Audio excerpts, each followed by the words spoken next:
வணக்கம். என்னுடைய பேர் ஜி.கே. பழனிசாமி. சேலம் மாவட்டம் மேட்டூர் வட்டம் கோவிந்தபாடியில் நான் வசித்து வருகிறேன். நான் ஒரு 15 வருஷமாக விவசாயம் செஞ்சுட்டு இருந்துருக்கிறோம். இதில் வந்து இப்போ 10 வருஷமாக நான் மிளகாய் சாகுபடி செய்கிறோம். சில வருஷமாகவே மிளகாயில் நாம் எதிர்பார்க்குற அளவுக்கு விளைச்சல் கிடைக்கலைங்க. எல்லாம் காரணம் ஒரு இலைப்பேனு, இந்த பூச்சி, நிறைய முடக்கல் வந்துட்டு இதுக்கு எப்போ தான் ஒரு தீர்வு நான் காரணம்னு எதிர்பார்த்துருக்கோம். சல்பர் மிஷன் ஒரு கம்பெனிலேருந்து சதீஷ்னு ஒருத்தர் வந்தா அப்படின்னு ஒன்று நான் நாற்று ஒரு 1/2 ஏக்கரா மிளகாய் சாகுபடி செஞ்சுருந்தேங்க. வச்சு ஒரு மாதம் ஆயிடுச்சுன்னு சொன்னேன். ஆனால் இது வந்து 20 நாளையில் வந்து ஒரு 1/2 ஏக்கரா 2 கிலோ இமோராவும் 2 கிலோ டெக்னாசிட் விடுங்க, நல்லா தளர்ச்சி நல்லா வரும்னு சொன்னாப்படி. அந்த இமோரா வந்து 1/2 ஏக்கராவுக்கு 2 கிலோ இமோராவும் 2 கிலோ டெக்னாசிட் விட்டுருந்தாங்க. ஒரு 10 நாள் கிரிச்சு பார்த்தேங்க, சரியான நல்ல தளர்ச்சி.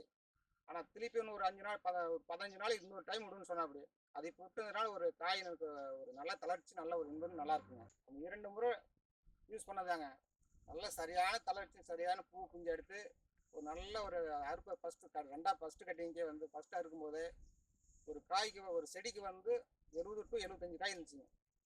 இமோராவும் டெக்னாசின் பயன்படுத்துறதுனால நான் இதே மிளகாயை வந்து போன வருஷம் வந்து ஒரு 2 அறுப்பு கூட அறுக்குமான்னு விட்டுட்டோம். ஆனால் இப்போ இந்த இமோராவும் டெக்னாசின் பயன்படுத்துறதுனால எனக்கு ஒரு நம்பிக்கை 6-7 மாதம் வரைக்கும் இந்த நல்ல ஒரு காய் பொறிக்கலாம்னு திருப்தி இருக்குது, தைரியம் இருக்குது.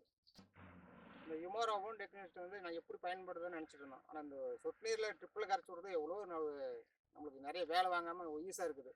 வேறு உரம்லாம் அதுலேயும் கரைச்சிடுது. இந்த டெக்னாசிட்டும் இமோராவும் சொட்டு நீரில் கரைச்சி விட்டு நல்ல ஒரு செடிக்கு ஒரு கலெக்ஷன் நல்லா இருக்குது. வாங்கி பயன்படுத்தினால நல்ல லாபம், நல்ல மகசூல்.